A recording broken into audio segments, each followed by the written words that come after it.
to another video. In this one I'm going to take you through some simple cupcake decorating techniques, 2 of which require piping and 2 of which do not. So first things first, I'm just going to make a simple vanilla cupcake recipe. I only want 4 cupcakes because I'm only showing you 4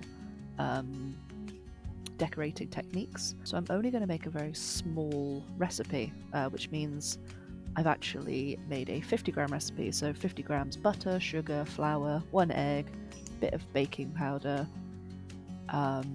bit of vanilla.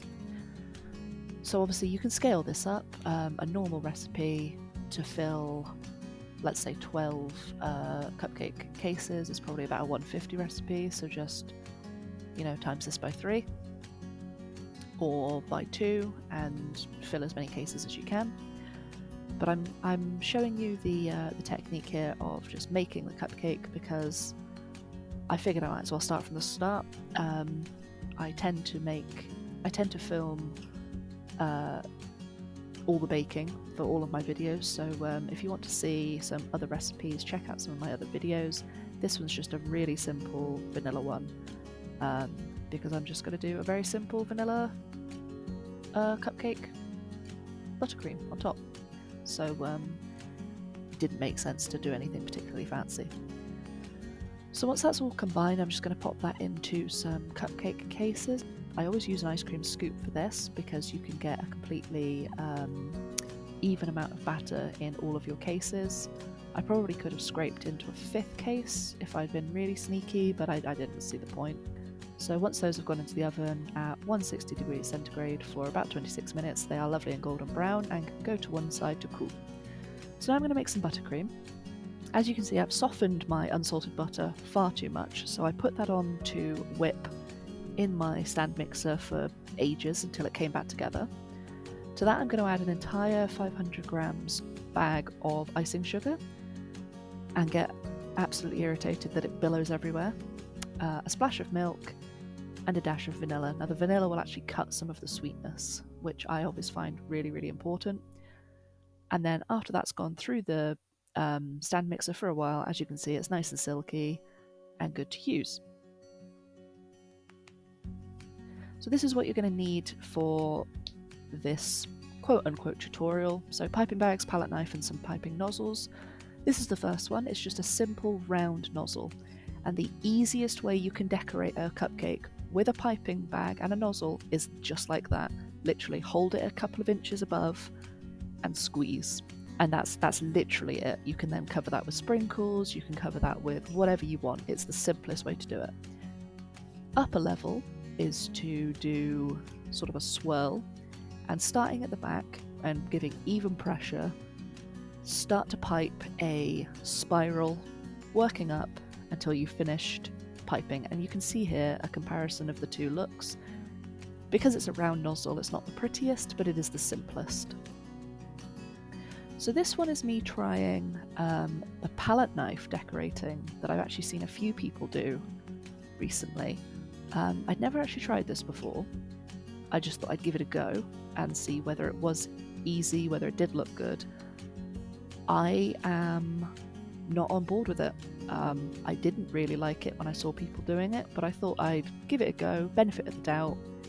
You're supposed to just swirl a chunk of the middle out with a palette knife, and that's supposed to be it. I think it looks fine, it's serviceable, but I'm not a massive fan. What I do like, however, is this one. Now this is a hemisphere mold. I use these usually for making hot chocolate bombs, and I'm just going to fill this with my buttercream, packing as much in as densely as I can and scraping off the excess. And I actually come back in with a palette knife in a minute to do that properly. But this is my absolute favourite.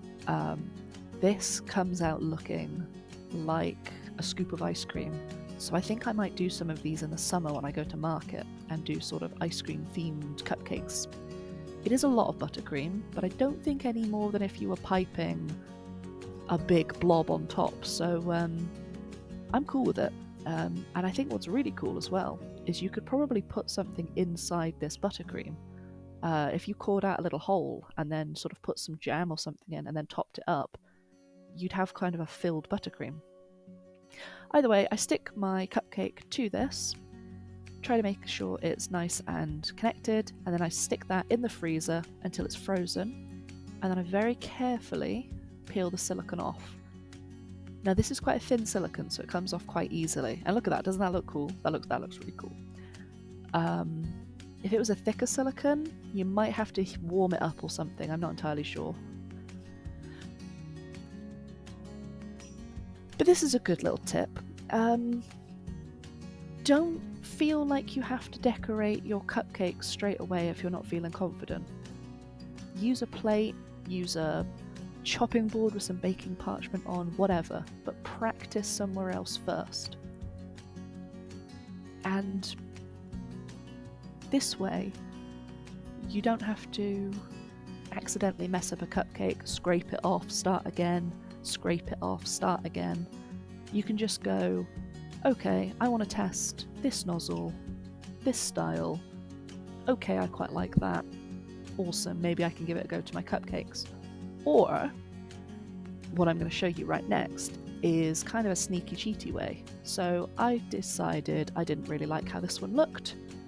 So I removed the buttercream with a palette knife, froze these practice blobs, and decided, you know what, I'm going to try putting one of these on top of a cupcake. So with a little piece of buttercream to act as glue, I actually placed one of my practice blobs on top of this cupcake. And to be honest, you'd probably never tell that you didn't pipe that straight onto a cupcake. So there's an idea for if you want to do it some other way. So that was it. Really simple, quick video. Hopefully somebody finds it useful, and I will see you in the next one.